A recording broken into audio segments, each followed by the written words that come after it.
What's up, everybody? Welcome to Call to the Bullpen. I'm David Payne with Brad Zampar and Jimmy Miller. And for the third season, let's play ball. We're back with season 3 here. And today we're going to be doing our top 5 players heading into the 2023 MLB season, as well as our first and second All-MLB teams, the preseason All-MLB teams. So first, let's give a little rundown of what the show is going to look like this year. It's going to be a little bit different than last year, but not really that much. So instead of quick hits, we're going to start our episode off with the Chatting Cage, which is our current events segment, where we'll give our thoughts on the current happenings in the baseball world. Then Jimmy will run through our Major League Players of the Week. So our American League and National League Player, Rookie, and Pitcher of the Week. Then Brad will take us through our Minor League Players of the Week for each level, from low A, high A, double A, triple A. Then we'll do our Umpires of the Week, as always, everybody's favorite segment on social media. Then we'll throw something fun in there each week, a little bit something different. And then the Power and Sour rankings will wrap up the episode. Noticeably absent from that episode is the top 5 plays, which are going to move to strictly social media. Owen's going to be doing those on TikTok and Instagram, going to give it a better experience, a more in-depth look at those top 5 plays. We're going to be releasing a little bit more about what our content schedule looks like in the coming weeks. We're still finalizing some things, coming up with some new ideas, but we're going to have a really cool slate of content for this 2023 MLB season. Now, without further ado, fellas, let's get in to the 2023 season, starting with a big news that came out just today, actually, is Manny Machado is staying in San Diego. Brad and I, being Orioles fans, were kind of in the back of our minds, hoping for a reunion, even though we knew it was, never going to happen. But we were hoping, we had our hopes up. But he's going to stay put in San Diego. He helped turn that team around, and he's going to be there for the rest of his career. 11 years, $350 million, which for a couple minutes there, it looked like he was the first $500 million man in baseball history. But it appears that the little bit of his first deal got lost in that. So not quite the $500 million man just yet, but they might have him on their roster already. But what do you guys think of this deal? You think Manny made the right move, staying put? He just came out like a week ago that he was going to test the market. The Padres got the job done pretty quickly. So what do you guys make of this whole situation? Where are the Padres getting this money from? Did Manny make the right move, not testing the market? What do you think? I think that it was smart for Manny to stay put. I don't think he would have gotten 11 years elsewhere. I mean, maybe would have gotten. I know like Cohen seems like he likes shorter deals with higher average annual value. So I think that he wanted that security. Manny wanted to stay in San Diego 11 years. It's not like it's a bad team either. They're always going to be competitive. Overall, as a Mets fan, I'm kind of disappointed that he didn't test the market. But at the end of the day, you'd rather lose him to an extension than lose him in free agency. So at the end of the day, no win or no loss for the Mets in my opinion. Yeah, it's definitely good for him to stay there. I think he was there in 19 when he first got there, and they were just pretty abysmal. He kind of took some adjusting period there, but since that first year, he's really just taken off and really established himself as the premier player on the West Coast over there, with Tatis obviously coming up under his wing, and I think that's going to be big for Tatis's career. I think he'll be able to do a lot more having the leadership that Manny is going to give him. And I'm sure Manny just wanted to stay there, seeing the success and staying on the path of trying to bring the first World Series championship to San Diego. Yeah, I think that Manny was kind of like the signing of Manny was the real turning point over there. You sign Manny, a year later, they went with the full rebrand to the brown and gold. Then, you extend Tatis, you bring in guys like Soto, Bogarts. He's kind of the thing that kicked that whole thing off over there. I mean, you look at their fan fest from 4 years ago to their fan fest this offseason, and a sea of people now. Everyone within a 75-mile radius of San Diego is obsessed with the Padres now. So what they're doing is working. He was the face of it. The Padres were never going to let him get away. On his part, probably never intended to opt out, if I'm being honest. Like, that was more than likely a negotiating tactic to get them to pony up, knowing that the Padres were going to pony up. And don't see any reason that they're not going to pony up with guys like Soto now, too. If this is a business model that's working for them, and everything that they've said makes it seem like, I mean, they sold out their season tickets in a matter of minutes. They've got a sea of people just for FanFest. if this business model is working for them, why not keep it going? Do you guys think that Soto ends up staying there, or is Soto going to be too out of the price range? I think that Soto has a chance to stay there. I think he's a lot younger, so I think there's a lot more out there. A lot of teams are going to be willing to give him 10+ years compared to Manny, who's a bit older. I don't think teams are with a lot of teams would not have gone that length with him 11 years. So I think Soto. I think he ultimately goes back to San Diego, maybe extends, but I think the market for him is going to be so big that I think he'd be crazy not to test it. But winning can change that mentality, and if they can win this year, then I think he'll really want to stay there. Yeah, I think he's definitely going to end up testing the market. I don't think there's any number that San Diego could give him where he would say, yeah, I'm not testing the market. I want to see what somebody on the open market will give me. It's definitely going to come down to what he does this year and how they play, because if they have a so-so year, limp into the wild card, get knocked out, it's going to be interesting to see if he goes back there, because I think he already has the World Series, but he knows that he's the youngest player that's going to get all this money. It's going to be tough for him to say, I don't want to see what I can do somewhere else. He's coming here. He's going to be a 3-hitter, 2-hitter, whatever, and it's going to be a lot of stats and stuff like that. But he could go be the centerpiece somewhere else, because the way that they're cracking it right now, he's third on their pecking order of fans, I would say, because you have Tatis and you have Manny. So he's not really that centerpiece guy, although you can make the case he certainly should be. But it'll definitely be interesting to follow throughout the year. You could also make a case that Tatis has kind of knocked himself off of one of those top 2 spots with everything that went down last year. So maybe Soto is number 2 over there. But I think that he'd be silly not to test it. A guy who's going to be a free agent at his age, of his pedigree, I'm very possibly could bring home a $500 million deal. So it'd be silly not to test it, but I don't put anything past the Padres at this point, man. It's like every time that we think that they're done and they can't do anything crazier, they go and top themselves. So I wouldn't put anything past them, honestly.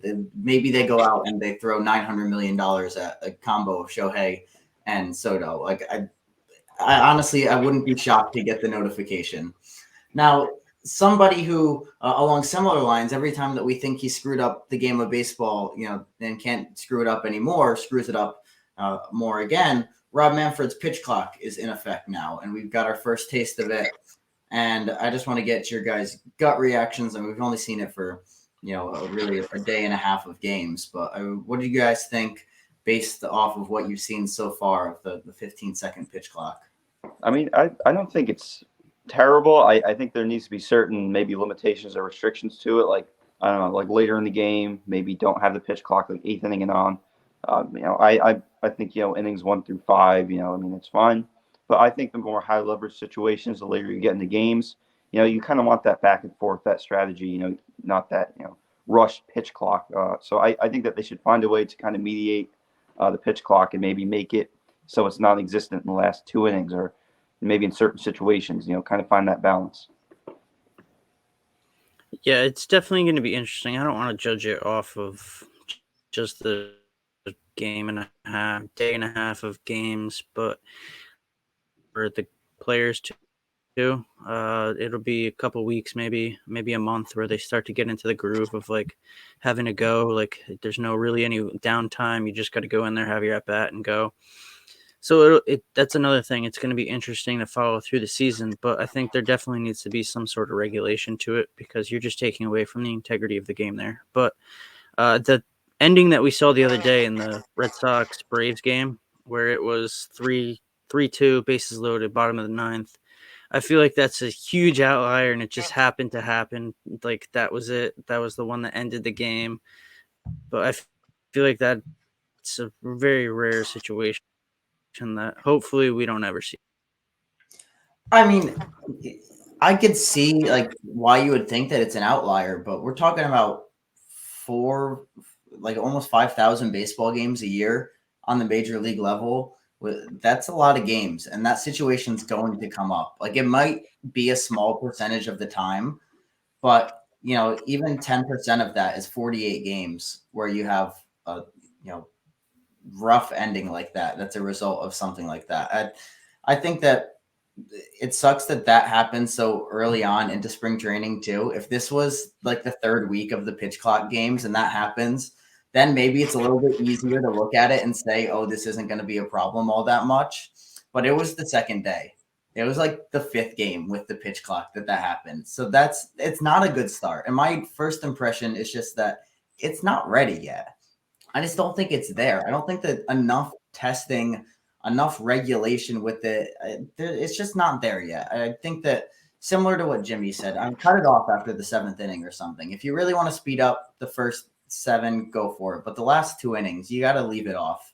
I mean, you've seen, I'm sure, on social media the video of it was what would Harper's at bat in the NLCS look like with the pitch clock. And there was that at bat where he hits the huge home run there. There was a lot of time in between pitches. And that's the kind of thing like in a playoff environment, like that in between pitches is so tense. The crowd is on their feet. Like there's an atmosphere, like a feeling beyond just like the tangible product that's going to be lost there in some big situations. And I agree that it's going to be something where the guys are going to adjust. They're not used to it yet. They're going to get the feel of, okay, I got 15 seconds in between. I got to go.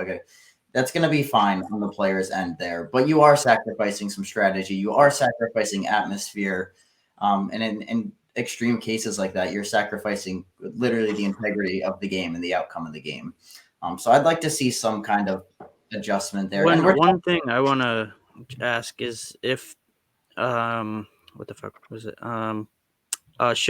Do they have like a timeout in, like, does the batter or the team that's batting have a timeout that they can take like during that 15 seconds, like one per inning or one per batter? I don't know what it is. In college, there's a certain time. It's like with 5 seconds left or something, you can't get time. There was the video of, I think it was Tennessee playing, where the batter is screaming time over and over, and the umpire just can't grant it. And then everyone, blows their lid, and rightfully so. I mean, you could sit there as the pitcher, theoretically, you could sit there for 14 seconds, make the batter kind of freeze in the box and get out of their rhythm, and then just go on them, and they can't call time or anything. It almost puts the pitcher like entirely in control of the game when you have a timeout rule like that. But what I'm interested in, what's the deal with the World Baseball Classic? Is there going to be a pitch clock there? Is there not? That's something that we should look into, because we're talking about spring training as this adjustment period for these guys. Are these guys going to get super used to this pitch clock, and then in a week they're going to go and play a tournament for 3 weeks with no pitch clock, and then come back a week from opening day and have to adjust again? So that's something I'm really interested to look into, because that could totally, if there's no pitch clock there, that could totally mess with their adjustment period. But you're also talking about players from around the world. I don't know what the pitch clock, if there's a pitch clock in Japan or Korea or Australia. I don't know what, so that's something that we should look into and come back with an answer for next episode. So we'll talk about the pitch clock a little bit again when we get an answer on that, because that's something I'm really curious to find out. Now we're looking to get into our top 5 players here. We've got each position on the field, as well as a DH and a utility, because utility got a Silver Slugger and a Gold Glove award. So we're going to give it a top 5 players as well. So I'm going to kick us off on the catcher side of things here. And Brett and I had to put our biases aside for this one. Number 5, we have Alejandro Kirk coming in there. Had a great year last year. After him is the new Braves catcher, Sean Murphy. And Will Smith is number 3. Our guy, Adley Rutschman, is number 2 for now. And JT Realmuto is holding down the number 1 spot for another year. At least for half the year. We might run these again at the midseason. We might run these again at the end of season. But for right now, Realmuto holds that. I don't see him holding that for long. I think Adley's coming for that pretty quickly.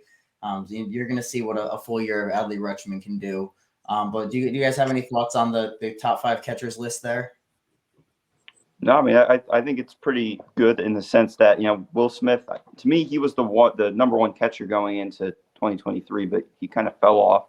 Realmuto was great down the stretch. So I think, like you said, Adley's coming for that 1 spot, but I mean, you have to earn it, and I think he will earn it. But yeah, Realmuto is definitely my 1. Yeah, I'm interested to see what Murphy's going to do in Atlanta, because it's going to be the first time he's going to really have protection. So I'm kind of wondering what he's going to do over there. Yeah, he's gonna have protection in the lineup, and he's gonna have a much better pitching staff than he had over in Oakland. Even though he had guys like Montas and Manaea and whatnot for a little while, but Way um, better hitters park too. yep. And you look at catchers, right? Brian McCann, Travis d'Arnaud. They've had a bunch of good catchers in Atlanta recently. Yeah, and you mentioned Will Smith being our number one last year, and I think that Realmuto won being part of a World Series team that led a team to the World Series, as well as 20 stolen bases for the guy is insane as a catcher. So that's something too that really sets him apart there for now.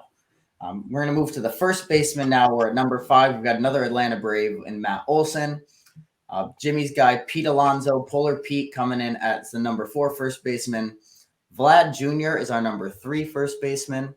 The NL MVP, Paul Goldschmidt, is the number 2 first baseman.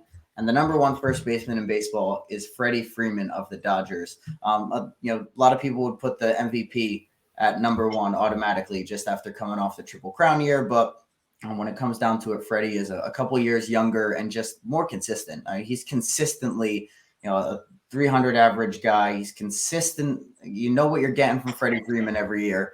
And that kind of gives him the edge there, just that you know that you're getting a top 3 MVP finisher every single year. Yeah, for sure. I mean, you might expect some regression out of Goldie as well. Like you said, he's getting older, even though he is coming off the MVP. But yeah, Freddie just keeps hitting. Yeah, I mean, he might not be the best defender compared to Goldie, who's won a bunch of Gold Gloves. But at the end of the day, I'd rather have Freddie on my team than Goldie. This top 5, I think, is probably our best of the whole positions, even career wise. I mentioned this when we were talking about it. It's all 5 of these guys have a legitimate case if they stay on their trajectory to be Hall of Fame players, and that's definitely not something you see across lists. A top 3 list, nonetheless, a top 5 list.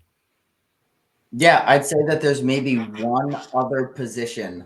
I'd say 2 other positions in right field and starting pitcher where you could look at all 5 as potential future Hall of Famers, which is we got 10, 11 positions here. So that's saying something.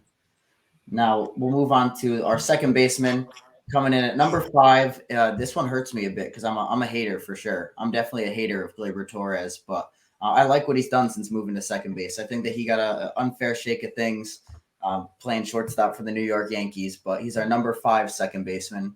Number 4 is Luis Arias, brand new to the Miami Marlins, playing second base full time now. 3 is Marcus Semien. 2, Andres Jimenez, and 1, Jose Altuve. But yeah, going back to Gleyber, he had such a bad shake of things as a shortstop there, and then has been at his natural position and been so much better there that he was able to crack the top 5 here. And I think that I always thought that he could be a top 5 second baseman, but he was a bottom 5 shortstop. So it's good to see him kind of rebound there. Yeah, I totally agree. I mean, as the hype around Gleyber coming up right those first few years, I think he made the All-Star team in both those years. He's a good player. I mean, you would like to see him step up and maybe have a little bit of a better, slash. He doesn't hit for average. The OPS, you'd like that to be over 800. You'd really like to see him step up. They need LeMahieu and Gleyber to step up this year if they want to make the playoffs and go deep. He was never a shortstop to begin with. They kind of just screwed him out of just necessity. But overall, I think he's definitely he could definitely be a solid second baseman in the league. He's definitely going to have to do a lot more for the Yankees than what they kind of hope for, because they need DJ, but he's also, was he 33 now? He's getting up there in age. Torres is kind of the future of that middle infield. So whether they move Peraza to third, or they move or if they move Gleyber to third, but I don't think they'll mess with that. I think they'll stick him at second still. But Torres is definitely going to be a big part of what the Yankees are trying to do offensively this year. Yeah, you'd really like to see him step on into like a leadership role this year. Having been around for a little while now, been on a few playoff teams, and when you've got younger guys like Peraza, Cabrera, Volpe all coming up in the infield, you're definitely looking to him as a mentor there. So that'd be a nice role to see him take on this year.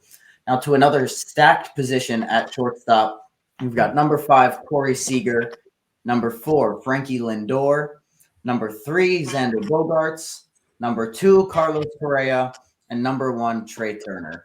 Personally, I was a Correa number 1 guy myself, but I think that Trey in that Phillies lineup is going to do some serious damage. I think that the maybe defensive miscues aren't going to matter as much when he's in that kind of environment that's going to really foster his offensive success. I think, especially with the new rules too, Trey kind of gets a little bit of boost in his overall stock with some bigger bases and the pitch clock, making it a little easier to steal bags.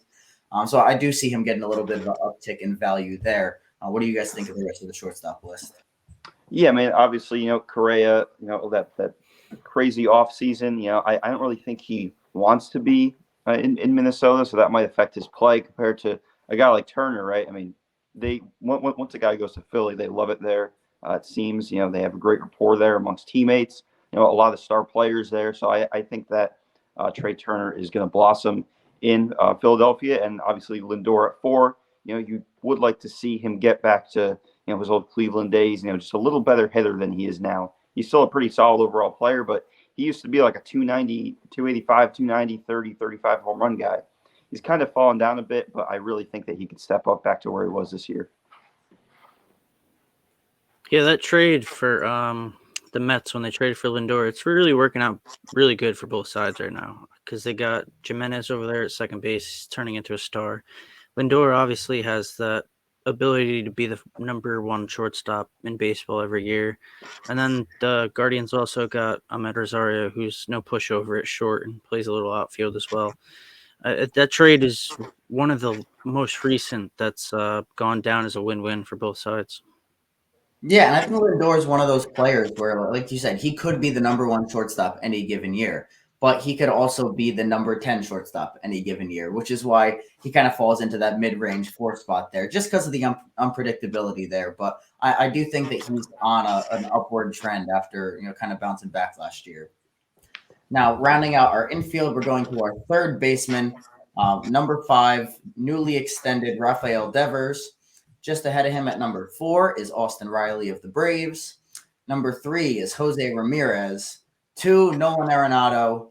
And 1, the also newly extended Manny Machado. This is a tough list, man. This is a good list where, your top 3 could really go in any order. And then 4 and 5, you can kind of flip-flop as well. But there's no wrong way to rank these top 3 guys here. We like the pedigree of Manny. He's got that leadership quality over there. He's absolutely raking. The defense is fantastic. It might not be quite to Nolan's level, but the offense is a little bit better than Nolan's level. So he gets the edge there. But this is one of the most stacked positions in baseball. And we've even had comments about, other third basemen like Bregman, who you could make an argument for. So I think that there's no wrong way to go with this group of guys right here. Yeah, I kind of think of it like the first base, kind of that Goldie, Freddie argument. At the end of the day, I kind of look at Manny as being more like Freddie, right? That consistent player on both ends, while Nolan's kind of like Goldie in the sense that, when they're both having great years, they could be that one, but, there's just kind of that unpredictability there, as they get older, right? Nolan kind of struggled his first 2 years in St. Louis, didn't play up to par to where he was in Colorado. So I need to see another 2022 season out of Nolan Arenado this year to maybe put him in that one. Yeah, the list is so explosive all the way around. Even Devers, obviously from the Northeast, you get to watch him on a nightly basis. It's kind of surreal, the stuff that he does, even as like dealing with all his homework and stuff. So just watching him is really fun. And I think that kind of what Jimmy touched on with comparing Nolan to Goldie, how about the fact that they're on the same team too, and that what Nolan did last year offensively was with the MVP right next to him. So there's a little factor there with the fact that he's going to be the guy that gets pitched to over Goldie in those circumstances. But Manny lost Tatis. He didn't have Tatis. He had half a year of Soto last year. But now this year he's going to have a full year of Soto, a full year of Bogaerts, and a half year of Tatis, which is only going to make him, even more lethal. So I feel like we've seen last year is like Nolan's peak year. I think outside of Coors, that's his peak. But I think that Manny's peak is yet to be seen on that Padres team. Now, Brad, I'll let you run through our top 5 in the outfielders, starting with left field. So left field, number 5 is Michael Brantley. Number 4 is Ian Happ. 3, Taylor Wade, my apologies. Number 2, Stephen Kwan. And number 1, Kyle Schwarber. I think Schwarber is kind of, as long as he plays sub defense, like just a little bit below league average, it's going to be tough for somebody to topple him unless somebody from another position, center field or right field, comes over and plays left field, because what he does at the plate is just a huge impact for Philadelphia. Yeah, I'd argue this is probably one of like the weaker positions, top 5. But when you look at Stephen Kwan, right? I mean, terrific rookie season, incredible defender, and I think that Schwarber, I mean, he probably will get some time at DH this year. I don't see him being that full-time everyday left fielder. I think I'm sure he'll play a majority of his games in left field, but ultimately, it's not the greatest position of our top 5s. But there's still some good contributors on that list, guys that can play multiple positions. I appreciate Brad sticking to his shtick of messing up names in season 3. That was one of my favorite parts of season 2. And now we've got Tyler Wade in our top 5 left fielders. So that's Taylor Ward at number 3, everybody, not Tyler Wade. There's not a most handsome man in baseball list, which Tyler Wade would be up there. No, I think that this is by far the weakest position in baseball. We've got at number 5 a guy who didn't touch a baseball last year after April. So it's a fine list that you'd like to see some more guys, just available to pick from. But Kwan is a young superstar over there. Schwarber obviously is one of the prolific power threats in the game. And Taylor Ward is real underrated. And you go take a look at that guy's baseball savant page. It's ridiculous. He's in like the 85th plus percentile in almost everything in the league. So he's a guy that, he's kind of had like a little bit of a breakout, but I think you could see a huge breakout coming from him in the coming year here. So back to center field. Number 5 is Brian Reynolds. Number 4, Brandon Nimmo. Number 3, Michael Harris II. Number 2, Julio Rodriguez. And number 1, Michael Trout. I think that Michael Harris is definitely going to stick there at 3. It's going to be hard to top Trout or Julio, but I think he's going to be a mainstay there at the top 3 positions for the foreseeable future. Yeah, I totally agree with that. There, that top 3 is pretty locked up, right? You look at 3 guys that can, do very well on the defensive end and the offensive end. Obviously, being a Mets fan, wearing a Nimmo shirt, obviously, he's worked his way up the ranks so quickly. I don't think he was a top 10 center fielder going into 2022, and now he's 4. He's really improved defensively. The main, the name of the game for him is just stay healthy. When he's out there healthy, playing 140 plus games, he could make this top 5 again next year. This is going to sound crazy, but I think that this could be the last year that Mike Trout is number 1 in the top 5 center fielders. I think that when we do this at the end of the year, it might be Julio Rodriguez. Trout played not very much last year and still hit 40 home runs, which is incredible. He's clearly still got it. But I think that J-Rod is coming. J-Rod had a great rookie year. He came in hot, and I think he's only going to get better. So even if Mike Trout does make it through this full year as the best center fielder in baseball, I think his days there, as good as he is, are numbered. Moving over to right field, 5, Kyle Tucker. 4, Ronald Acuna Jr. 3, Juan Soto. 2, Mookie Betts. And number 1, the reigning AL MVP, Aaron Judge. I really like Kyle Tucker. He's kind of an afterthought in that lineup with the Altuves, the Alvarezes, and the Altuves, the Alvarezes, and who's the other guy I'm forgetting right now? Yeah. Jordan, the whole lineup of guys. Just it's full of impact guys. Kyle Tucker is kind of underrated. I feel like he's definitely a guy who can go out there and he could give you 40 bombs in a year. but it just goes unnoticed in that lineup. Yeah, I totally agree. I mean, he definitely goes unnoticed. I mean, obviously, I think Aaron Judge, it was like you said, Mookie could be that one there, but at the end of the day, Judge, getting that 60 home run mark, having that OPS well over 1,000, we need Mookie to have, another healthy season. He's kind of had his injury concerns. Obviously, Judge does too, but like Judge, if Mookie can, play 150 plus games, he could have that one spot. Yeah, I think that it's a weird list this year because Harper's not on it. Right, on a normal year, Harper is on this right field list, but you're going to see him on our DH list in just a minute because of the elbow issue. So the whole list is kind of thrown off based on that. Personally, I would take probably Mookie Betts over this next year over any of these guys. Just Aaron Judge is not going to do what he did again. He'll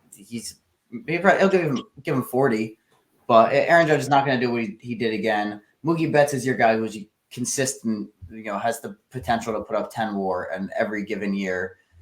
But you can't go wrong with Judge at 1. Soto obviously has borderline become underrated over there in San Diego. When you look at guys like Manny there, you mentioned that he might be like third on the fans totem pole. And he's kind of gone forgotten a little bit with how good he is. So this is one of the best positions in baseball by far. I think that top 3 could go in any order, but I do think that if Bryce Harper is healthy and playing right field, he would be in that number 1 spot.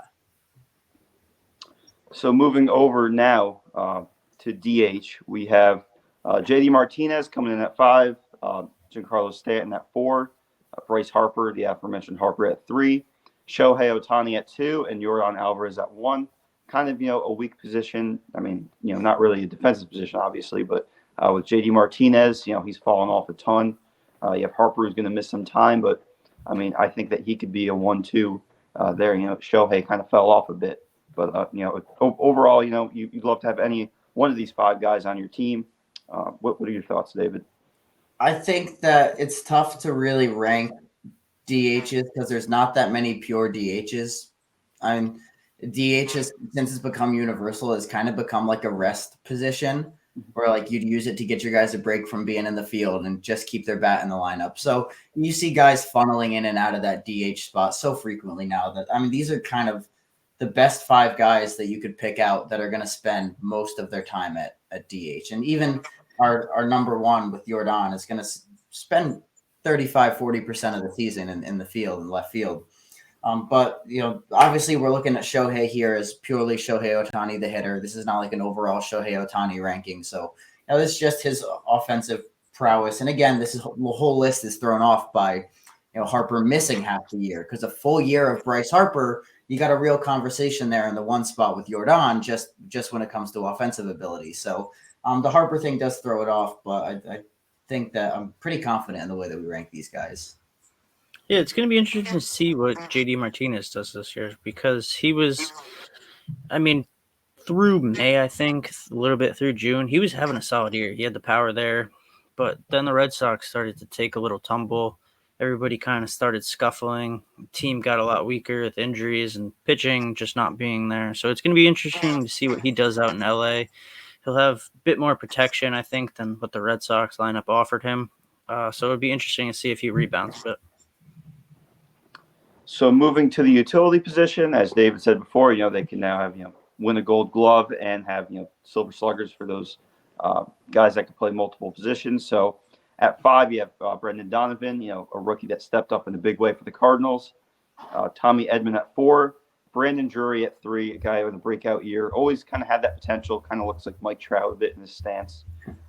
Jeff McNeil at the 2, obviously being a Mets fan, he's a pleasure to have on your team. If he's not on your team, you probably don't like him. And Fernando Tatis at the 1 spot. Kind of an interesting position when you think about, a lot of these guys, they might play 130 plus games at 1 spot. Like McNeil, he's probably going to be locked up at second base. But if need be, injuries happen, he could move to the corner outfield. He could even play a little bit of third. Yeah, it was kind of tough to determine who fits really into the utility category. But we kind of did our best to pick who are the guys that we think not just can move around, but that it's most valuable that they can move around and offer the most with their versatility. So you might have some guys here where, like Jimmy said, McNeil's going to play 130 there, but it is super, super valuable to the Mets that he's able to go move around. Whereas you might have some other guy that can bounce around a little bit, but it isn't as important of a factor. And that's where Tatis really comes in, which is super interesting because we have no clue where he's going to play. So these other guys on the list, maybe you can kind of nail down like, oh, Donovan's going to also spend a lot of time at second base. I couldn't tell you where Tatis is going to play. He could play like anywhere on the diamond because they kind of have everywhere locked up. So it's going to be really interesting to see what happens there.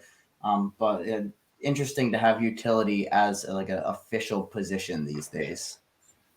Big Tommy Edman guy. I feel like he's definitely he's in the utility now because I think he split like he was like 55, I think, at shortstop percentage wise.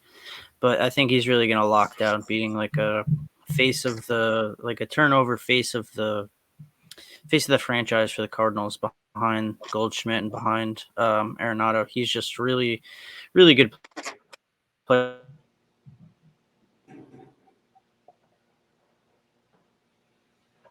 All right, we lost him there. Let's skip through the rest of that one. Okay, there he is. Okay, so going starting pitchers now. Like we said, another stack position. At 5, you have Max Scherzer, a guy who could easily make his way to the 1-2 spot if he could stay healthy. He's had his injury concerns, kind of fell off a bit. At 4, you have Julio Urias, really under the radar guy. Like, you look at these guys' numbers for the past 2 years, you think he's got like, not that wins and losses are really big anymore, but he's got to have like, I don't know, 38 wins and like 7 losses. Corbin Burns, right, kind of had a bit of a down year, but the strikeouts are still there, the innings are still there. He's an absolute stud. At 2, a lot of people could say Justin Verlander should be the 1, but we have him at 2. He's a bit older, coming off missing almost 2 years worth of season. I'm going to need to see another year with the Mets of him being dominant. At the 1, you have Sandy Alcantara. He's an incredible pitcher. I think last year 6 complete games, which is unheard of these days to have 6 complete games. Some guys, I don't think Justin Verlander even had 1 complete game last year. So it's incredible that he was that durable throughout the season. Yeah, and I think that's really what sets him apart from Verlander and makes him the number 1 here is the ability to go deep into games. He loves to go deep in games. He hates to come out of games. He kind of has that Max Scherzer attitude when it comes to coming out of games, but with a much younger arm.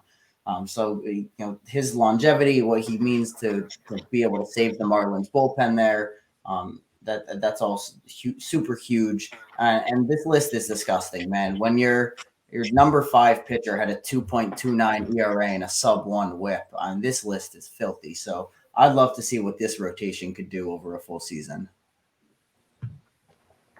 Yeah, Urias is my guy here, kind of to highlight because I feel like this is going to be the year he really takes that big step where he jolts himself into the conversation legitimately for the Cy Youngs. He's been kind of in it, but he's kind of been on the back end of the Cy Young contention the last couple of years. But I feel like this is the year he's really going to establish himself as one of the premier guys in the league. So moving on to relievers, another very loaded list. At 5, you have Felix Bautista, the Orioles, young guy. He really had a great year. I expect more from him moving forward. He's still very young. Jordan Romano, kind of a very exciting pitcher to watch. Comes in late in games, can really lock things down. Devin Williams at the 3. He kind of falls under the radar for the Brewers. I think this is going to be his first year, I'd say, as being that kind of that everyday closer. And I think that, his name's going to come up a lot more. He'll become more of a household name, even though he's been so dominant for so long. Then you have Emmanuel Clase, right, the young Guardians closer at 2. He's incredible. You can make an argument that if Edwin Diaz, the number 1 guy, wasn't what he was in 2022, even a tick back, Clase could be that 1 guy. But Diaz, absolutely filthy last year. You'd expect him, he's a big confidence guy. Once he gets locked in, he could keep it going for months on end. Obviously, that works in the other way. If he's down, he's not going to be good for the next few months. But at the end of the day, I think his confidence is where it should be. He's kind of that Mariano Rivera-esque type guy in New York. His confidence is way up now. and I think he's going to run with that going forward. I think that's a super bold statement to call him Mariano Rivera-esque. I'm not saying it wrong. I'm saying that's a very bold statement. But this is kind of a position where guys are so up and down on a year-to-year basis that a projection comes into ranking these guys a little bit more than in other positions, just because relievers are so touch and go. So that's when you see guys like Felix Bautista, who maybe you haven't heard of, very much, where Brett and I have watched him extensively, and you kind of look at, okay, this guy took over a closer role last year, was absolutely dominant, but was only a closer for a little while. Now you've got this O's team turning a corner where he's going to have a ton more save opportunities, be the closer for the full year, and you can kind of put some projection in there. So that's where you see guys like that. But this is a tough one to rank, but this would be a heck of a bullpen if you put these guys together. What other rookie has a late show in his debut year? It's just going to be Felix Bautista, baby. It's for me though. I like Clase. That dude is he is gross. You watch him go out there whenever the Guardians have the lead. It's whether it's 1 run or 2 runs, doesn't matter. That is locked down. It's over. He's just nasty to watch pitch. And that wraps up the top fives at each position. So building off of that are our first and second team preseason All-MLB teams. So second team, our catcher is Adley Rutschman. Our first baseman is Paul Goldschmidt. Our second baseman is Andres Jimenez. Our shortstop is Carlos Correa. Third baseman is Nolan Arenado. Left field is Stephen Kwan. Center field, Julio Rodriguez. Right field, Mookie Betts. DH, Shohei Ohtani. Starting pitcher is Justin Verlander. The relief pitcher is Emmanuel Clase. And the utility is Jeff McNeil. On the other side, the first team, so the true All-MLB team, JT Realmuto is behind the dish. Freddie Freeman is at first base. Jose Altuve is at second. Trey Turner's at shortstop. Manny Machado's at third base. Left field is Kyle Schwarber. Next to him in center is Mike Trout. And Aaron Judge brings up the outfield. Yordan Alvarez is the DH. Sandy Alcantara is the starting pitcher. Edwin Diaz is coming in to close it out. And Fernando Tatis is hopping around as a utility player. Who wins that series, guys? Who wins the All-MLB series? That's tough to say. I mean, both teams are filthy. Head to head, I'd probably go the first team, only because they kind of have that edge when you think about the utility. DH, I'd say bold take, but I'd say Yordan's a significantly better offensive player than Shohei is. I mean, obviously Shohei's incredible, but I'd take Yordan in a heartbeat, just the DH over Shohei. So, what are your thoughts, Brad? I'm going to go with Team 2 because it'll be a 3-3 game in the 8th, and then Shohei will come in, he'll pitch, and then he'll hit a walk-off home run. That's true. They do have another arm sitting there. They got a sneaky third arm. So, no, I'm going second team as well. I think in a big game situation, Justin Verlander throwing to Adley Rutschman is never a loss. So I'm going to go second team. If this is a 1-game Super Bowl type thing, if we got a whole series here, maybe we go first team, but I'm going to take second here. All right, that wraps up Season 3, Episode 1. We'll be back for the preseason. We're going to go once a week. We'll kind of pop in, do fun things like this, and then we'll get into that typical episode format that we ran down at the start of the episode once the regular season starts. So thank you for watching. Check us out on social media at CTBP Pod, and we will see you back next week with Episode 2.